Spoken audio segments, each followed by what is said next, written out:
গরিব মানুষ বিচার পাবে না হাইকোর্ট থেকে? দেখুন, আইন বড় লোকের জন্য এবং একদম নিচুতে স্তরে গরিব লোকের জন্য আইন বরাবর সমান।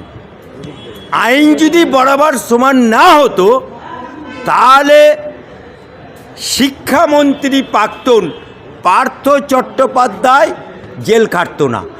আইন যদি বরাবর না হতো তাহলে পার্থ চট্টোপাধ্যায়ের ঘনিষ্ঠ অপার বাড়িতে যে লাখো লাখো টাকা পাওয়া গেল সে টাকা উদ্ধার হতো না। আইন যদি সবার ক্ষেত্রে সমান না হতো তাহলে খাদ্যমন্ত্রী বালু জেল খাটতো না। আইন যদি সমান না হতো তাহলে আজকে বাংলার বুকে শাহজাহান জেল খাটতো না। আইন যদি সবার ক্ষেত্রে সমান না হতো তাহলে তৃণমূলের নেতা আরাবুল ইসলাম জেল খাটতো না। আইন যদি বরাবর না হতো তাহলে নওশাদ সিদ্দিকীকে যেভাবে 42 দিন জেল খাটিয়েছিল রাজ্য সরকার এবং তার পুলিশ, তাহলে ওই 42 দিন জেল কাটার পরে তাকে জেল থেকে বার করা যেত না। অধিকাংশ যে নামগুলো বলছেন সব কেন্দ্রের এজেন্সি গ্রেপ্তার করছে, রাজ্য পুলিশের সব ভাড়ে শূন্য। আমাকে আসতে দেবেন তো। এই জায়গাতে আজকে রাজ্য সরকার যে মানুষের প্রতি আস্থা নেই, জনগণের প্রতি আস্থা নেই, তাই ওদেরকে ভোট লুট করতে হয়। আজকে আপনি দেখুন তৃণমূলের গ্রাম স্তর থেকে এবং রাজ্য লেভেল জেলা লেভেল পর্যন্ত সব ওরাই বলতো, তৃণমূলই বলতো যে সিপিএমের জামানায় সিপিএমের নেতারা একটা বিড়িকে নিবিয়ে 3 বার খেত। আজকের তৃণমূলের জামানায় ফকিন্নির বেটারা সব জমিদার বেনে গেছে। আজকে একটা পঞ্চায়েতের যদি মেম্বার হয় তৃণমূলের, সে তাকে দেখা যাবে কিছুদিন বাদে 5 বছরের মধ্যে সে বিশাল অট্টালিকা করেছে, BMW গাড়ি চড়ে ঘুরে বেড়াচ্ছে, পঞ্চায়েত সমিতির সভাপতি গাড়ি চড়ে বেড়াচ্ছে। আজকে এই যে বিচার বলছে গরিব মানুষরা পাচ্ছে না, গরিব মানুষরা পাচ্ছে না এই কারণে ভেড়া লড়ে খোঁটার জোরে, একটা বাংলায় প্রবাদ আছে। তা এই যে ভেড়াগুলো লড়ছে তাদের খোঁটা হচ্ছে লোকাল থানা, তাদের খোঁটা হচ্ছে থানার ওপরে MLA, তাদের খোঁটা হচ্ছে মেম্বার অফ পার্লামেন্ট। আজকে লোকাল থানাগুলো আজকে যে পাওয়ারটা, আপনি কোনো বিচার চাইতে গেলে শাহজাহানের ব্যাপারে বিচার চাইতে গেল, বলল শাহজাহানের বিরুদ্ধে অভিযোগ করতে যাচ্ছে, বলছে শাহজাহানের কাছে যাও। বিভিন্ন জায়গায় হামিদুলের ওখানে ওর যে ডানা জেসিবি আজকে মুরুলি বিচার করছে, কাঁচা কঞ্চি দিয়ে মারছে, পাবলিক হাঁ করে গোল করে দেখছে। ভাই আমরা কোথায় বাস করছি? এ পাওয়ার পায় কোত্থেকে? জেসিবি পাওয়ারটা পায় ওই হামিদুল, আর হামিদুল পাওয়ারটা দিয়ে দেয় থানার পুলিশগুলোকে। অর্থাৎ বাংলার বুকে আইনের শাসন নেই, দলদাসের শাসন হয়েছে। এই যে পুলিশগুলো বসে রয়েছে আমাদের হাইকোর্টে, দেখুন এই পুলিশগুলো আজকে নিকম্মা হয়ে গেছে। আজকে এই পুলিশগুলো লাউ গাছ করে দিয়েছে। আজকে এই পুলিশগুলো যখন ওত নেয় সেই ওতটা ডাঁয়ে রেখে দিয়ে বাঁয়ে রেখে দিয়ে এখন টুপির মধ্যে লিখে নিয়েছে সত্যমেব জয়তে, এটাকে ঘুরিয়ে দিয়ে তৃণমূল মেব জয়তে করেছে। তাই আজকে ঢোলার মতো জায়গাতে আবু সিদ্দিকীর মতো একটা ইয়ং জেনারেশন একটা চুরির মামলার তদন্ত করতে গিয়ে তাকে পুলিশ পিটিয়ে পিটিয়ে পিটিয়ে মেরে ফেলল, এবং মারার পরে আজকে তাকে যখন দাফন কাফন হয়ে গেল তারা অসহায় অবস্থায় আমাদের হাইকোর্টে এলো, এবং হাইকোর্টের নির্দেশে তার পুনরায় PM করার জন্য লাশ পুনরায় তোলা হলো, এবং পুনরায় পিএম করা হবে। আজকে অসহায় মানুষগুলো আজকে দাঁড়ে দাঁড়ে ঘুরে বেড়াচ্ছে, রাস্তায় রাস্তায় ঘুরে বেড়াচ্ছে, কারণ বিচার লোকাল থানা করে। যে কোনো ক্ষেত্রে লোকাল থানা এই প্রশাসনের দায়িত্ব, এসডিওর দায়িত্ব, বিডিওর দায়িত্ব। কিন্তু আমরা কি দেখতে পাচ্ছি, এসডিও বলো, বিডিও বলো, ওসি বলো, এসপি বলো, এসডিপিও বলো, সব তৃণমূলের পা চাটতে চাটতে জীবগুলো ওদের মোটা হয়ে গেছে। তাই তো আজকে হাইকোর্টের বুকে বিভিন্ন থানার আইসি থাপ্পড় খাচ্ছে, বিভিন্ন থানার ওসি থাপ্পড় খাচ্ছে। ऐसा दिन ज़्यादा दिन नहीं चलेगा। আমরা দেখলাম যে এই ঢোলা থানার যে মামলাটি এই কলকাতা হাইকোর্টে রয়েছে, অমৃতা সেনার বেঞ্চে যখন চলছিল তখন ওই ঢোলা থানার অফিসার মানে খুব চিন্তার মধ্যে ছিল। উনি নিজে ঘনিষ্ঠ মহলে বলেছেন যে এই অমৃতা সেনার বেঞ্চ থেকে মামলাটি সরে গেছে, মানে আমি রাত্রে নিশ্চিন্তে ঘুমাতে পারছি এবং দুটো ভালো মন্দ খেতে পাচ্ছি। এবং এও শুনলাম যে উনি ওই কলকাতা হাইকোর্টের বড় লয়ারের সঙ্গে যোগাযোগ করছে। কি বলবেন এই কথা? সে তো থানার ওসি, সে তো থানার বড়বাবু, এখানে দুটো স্টার লাগানো। তা এই যে থানার ওসি হয়েছে, দুটো স্টার লাগিয়েছে, সে কি পড়াশোনা করে পরীক্ষা দিয়ে পাশ করে ওসি হয়েছে, নাকি মাল দিয়ে ওসি হয়েছে? হ্যাঁ, সে কি মাল দিয়ে ওসি হয়েছে? আজকে বাংলার বুকে ওই ঢোলা থানার ওসি বিচারক পরিবর্তন হয়ে যেতে পারে, হুকুম পরিবর্তন হয়নি। বিচারক পরিবর্তন হতে পারে, হুকুম পরিবর্তন হয়নি।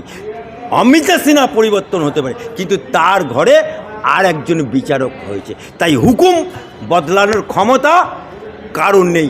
আজকে যদি ঢোলা থানার ওসি মনে করে যে বিচারক বদলি হয়ে গেছে বলে সে ছাড় পেয়ে গেছে, সে আজাদ হয়ে গেছে, তাহলে কিন্তু সে মূর্খের স্বর্গে বাস করছে। এই হাইকোর্টের রায়তে ওই ওসির উর্দিটাও খুলবে এবং ওই ওসি জেলে যাবে, এটা আপনারা নিশ্চিত থাকুন। কারণ ওই মামলাটা নিয়ে সমগ্র হাইকোর্টের উকিলরা সজাগ আছে এবং বিচারকরাও সজাগ আছে। তাই আইন আইনের পথে চলবে। আইন কোনো দাদার কথাই চলে না, আইন কোনো দিদির কথাই চলে না, আইন কোনো টাকার জোরে বুড়োর বিয়ে হয় না। যদি ওই ঢোলা থানার ওসি মানস চ্যাটার্জি এবং রাজদীপ সরকার যদি মামলা নিয়ে আসে আপনার কাছে, আপনি ওদের মামলা নেবেন? আমি তো হারামখোর না যে আরেকজন হারাম করে মামলা নেব। আমি হারামখোর না, যারা অনেক আছে হারামখোর, হারামখোরদের মামলা নেই কেন? ওর তো রাজ্য সরকার আছে, রাজ্য সরকারের পিপি আছে, রাজ্য সরকারের 5টা গোলামরা আছে। তাদের কাছে যাবে, আমাদের কাছে কি করতে আসবে? আমাদের কাছে এলে ওই রাজদ্বীপের ফাঁসি কি করে হয় তার ব্যবস্থা করব। এই যে আমরা দেখলাম যে ঢোলা থানায় যে কাণ্ড ঘটে গেল, সেই নিয়ে মুখ্যমন্ত্রী একটি কথাও বললেন না। শুধুমাত্র কুণাল ঘোষ বলেছে যে এর সঙ্গে পুলিশ কোনো জড়িত নেই। এবং দেখতে পাচ্ছি যে বেঞ্চ চেঞ্জ করা হলো, কি কোনো ষড়যন্ত্র দেখতে পাচ্ছেন আপনি? দেখুন, টাকার জোরে বুড়োর বিয়ে হয়। তা আজকে হাইকোর্টে যত মামলা, ওই যে ওদের আলালের ঘরের দুলাল, ভুয়ো 7 লক্ষ ভোটে জেতা, যে নাকি লেখে আমার গাড়ি নেই, বাড়ি নেই, ধন নেই, বউ বোধহয় আছে কিনা জানি না, বউয়ের নামটাও পাল্টিয়ে গেল। হ্যাঁ, রুজিনা ব্যানার্জি ছিল, রুজিনা নারুলা হয়ে গেল। 1.5 মাস কোথায় নিপাত্তা হয়ে গেল। গতকাল দেখা গেল 21শে জুলাই আবার বলছে আমি পর্যালোচনা করতে গেছিলাম। পর্যালোচনা করতে গেলে কি দুবাই যেতে হয় নাকি? হ্যাঁ, মানুষ বৃদ্ধ হলে হয় হজে যায়, নালে কাশিতে যায়। হিন্দু হলে কাশিতে যায়, মুসলমান হলে হজে যায়। তো ও বৃদ্ধও হয়নি, এখনও নওজোয়ান। তা তৃণমূলের পর্যালোচনা, তৃণমূল দলটা কি আরবের দল নাকি? তৃণমূল দলটা কি দুবাইয়ের দল নাকি যে দুবাইয়ে গিয়ে পর্যালোচনা করে? তাই এই হারামজাদা অভিষেক ব্যানার্জি, তার গরুচোর থেকে আরম্ভ করে যত চুরি সবের মাথা ও। আর ওর মামলাগুলো স্টে করতে যাচ্ছে সুপ্রিম কোর্টে। কিন্তু যতই স্টে করো, যতই কপিল সিব্বাল, মনু সিংভি 5 লাখ টাকা ফি দিয়ে তাদের কোলে দোলো, আইনের পথে যাবে। আর ঢোলা থানার ওসিকেও আইনের পথে যাবে। যে আইনটাকে কোনো দাদার কথায়, কোনো দিদির কথায়, কোনো চাচার কথায়, কোনো চাচির কথায় আইন যদি মিসইউজ করে, যে আম খাবে তাকে আমের ঢেকুর তুলতে হবে।